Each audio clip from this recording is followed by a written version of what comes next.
Parents may go through up to thousands of disposable diapers as they raise small children.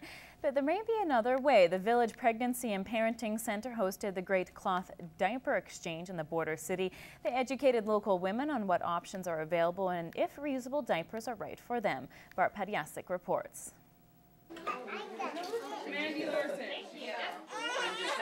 A handful of mothers with children in tow came together to learn about another option to the diapers they go through every day. Dana Witowicz is no stranger to reusables. The mother of two has been using them since her first child. A woman that I had hired to be my doula with my first birth, she introduced me to them. She sold them out of her at-home business as well, and I just thought it seemed like a good choice for us. And being on the farm, it helped us. We didn't really have anywhere to put disposable diapers. Witowicz explains the lower environmental footprint was a big selling point for her. I like that it has low impact on the environment, that we're not just throwing plastic and human waste into the landfills. And I like that I know exactly what I'm putting on my baby's skin. And according to one mother, it's much easier on the wallet. When Kristen Wilson had her first son, switching to cloth was a no-brainer. When I found out it was going to cost $3,000 to disposable diaper him, I was like, whoa, that is way too much money. And I knew we were going to be having more than one. So that's when I started, it was really the budget, 100%, that got us to investigate cloth diapering. In contrast, Wilson says cloth diapers may run you as low as a couple $100s if used right. But when she looked into it, she found there wasn't a good option for cloth diapers in the border city. Now she runs a company that sells them online. She explains cloth technology has come a long way. It's not like when my husband's grandma cloth diapered, 80 years ago. There's all-in-ones, so everything is sewn together, so you literally put it on the baby, take it off the baby, throw it in the wash. There's others that are two-part systems, so your absorbent diaper is separate from your waterproof cover.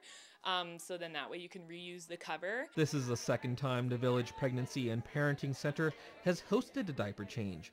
Next year they hope to join 17 other countries as they hold events simultaneously for a chance at a world record. We aren't officially registered for this year, but we're hoping next year to make it a huge event and be registered for the Guinness World Record for that. As for Witowicz, she has advice for parents who are still on the fence. Just give it a try. There are companies around here that have the try before you buy option. And talk to people that you know that do use cloth diapers. There are quite a few people that have started using them as well. And just talk to people that use them, see what they like about it, see what they don't like about it. And just do your research and make the decision that works for you. For more information on future events, visit thevillagecenter.net.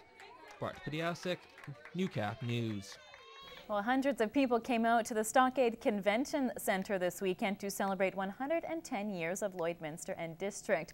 The Heritage Banquet, which was presented by the Lloydminster Regional Archives, was also a chance to honor individuals and organizations who helped shape the border city. Anna Stanislaw has details.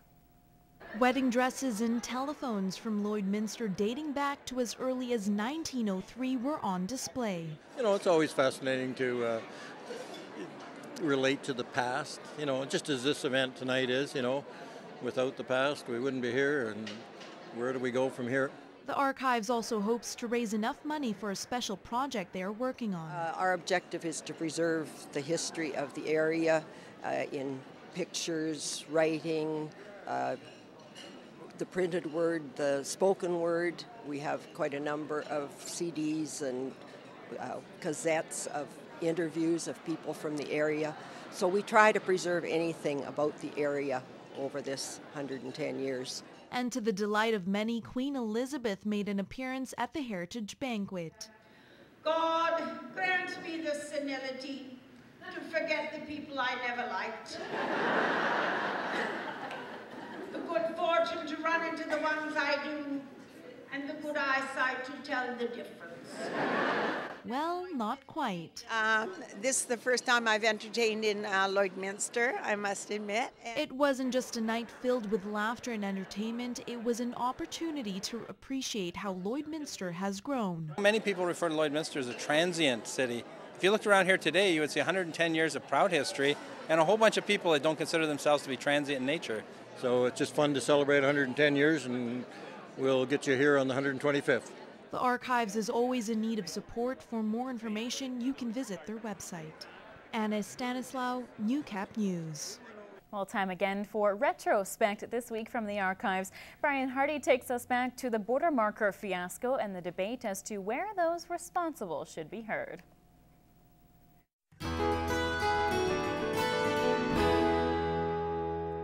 It's April 2002 and the infamous border marker saga continues. What was supposed to pose as the symbol for the border city turned out to pose as a danger to its people. In the middle of August 2000, the first of 4 border markers was removed, and nearly 1 year later the city took down the rest. Since then, the city has filed claim against various companies in Edmonton and one from Lloydminster for damages and cost of the marker's design and installation. But there is a conflict as to where the case will be heard. The defendants are saying, no, we would like to have it all changed in terms of jurisdiction and pulled into Edmonton.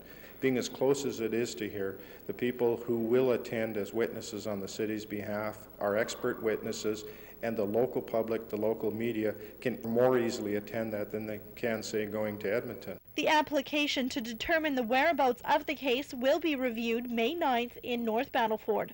Nicole Strachlet, NewsHour.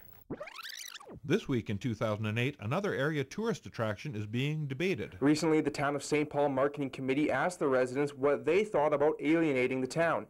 This would include refurbishing the UFO landing pad, painting 6 blocks of sidewalks green, renaming streets like Alien Avenue, and hosting UFO conferences. With the landing pad already in existence, we may consider an idea of expanding that. White says if the idea doesn't catch on with the business community, then it probably won't happen.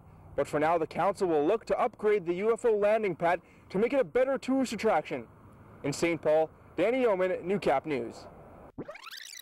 Join us next time when the curtain falls on a local theater on Retrospect, this week from the Archive.